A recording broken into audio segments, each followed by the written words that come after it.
that I came to this country on a scholarship to study mathematics. And in exchange for my scholarship, I could teach an undergraduate math class. And I have a favorite student in the class. She's from Europe, and she's very intelligent, and she's also extraordinarily beautiful. We developed an unusual teacher-student relationship. Let me explain why so. Because every time I bump into her on campus, she would run up to me and grab me, like give me a big hug. No other student did that.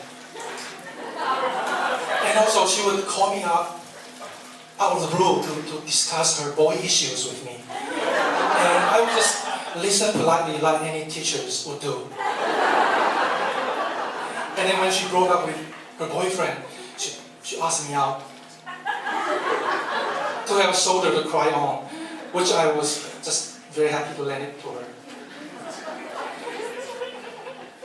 And then we graduated. She got a job in Boston, and I got a job in Nashville, and we didn't see each other for about a year until I had a business trip to Boston.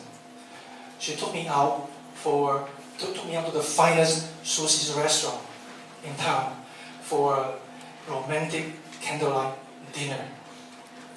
It's maybe because of the atmosphere or because of the separation. We just open up. We talk about everything, and we feel like we connect. We're soulmates.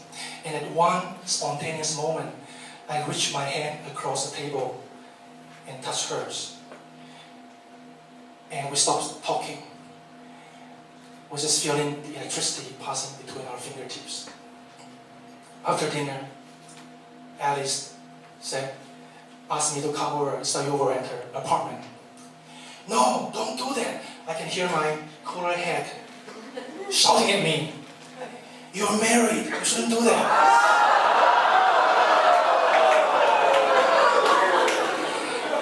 But my heart was more than willing. Well, I was just staying in her spare guest room. And there's no harm to that. So I followed her back to her apartment. And it's actually quite a stretch to call that an apartment because it's a typical Boston studio with everything in one room.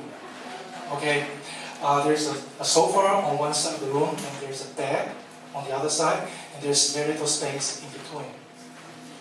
And it suddenly dawned on me that she wanted me to stay in the same room with her. And maybe on the same, I need to take a breath.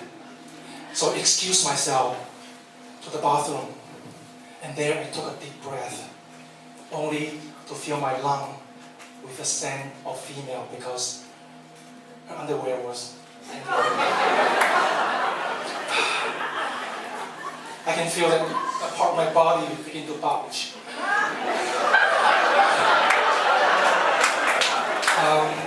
No, don't do that. I can hear my cooler head yelling at me again. Don't do that, you're married. Fuck off. She wants me, and I want her. I'm going to do it tonight. So I walk out the door. Allie was making the bed, and I walked quietly behind her, and I grabbed my arm around her body. And the time just stopped for us. And I was standing still like that. And then she turned her head towards me. Her big eye looking longingly into my small eyes. Her lips, puffing lips, just inches away from mine.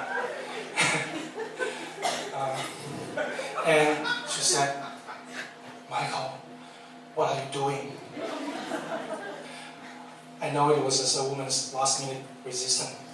But that was enough to take the wind out of myself, because it's really got to the heart of my dilemma.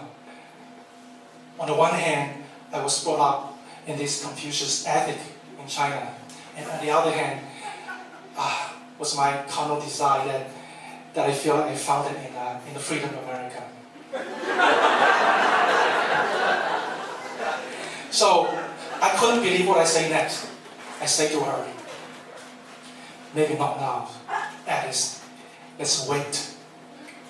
So that night I slept on the sofa, twisting and turning, tossing, trying with every bit of my willpower to keep myself away from this beautiful body just 3 feet away from me. I tried so hard. By the morning, my ball will brew. Thank you.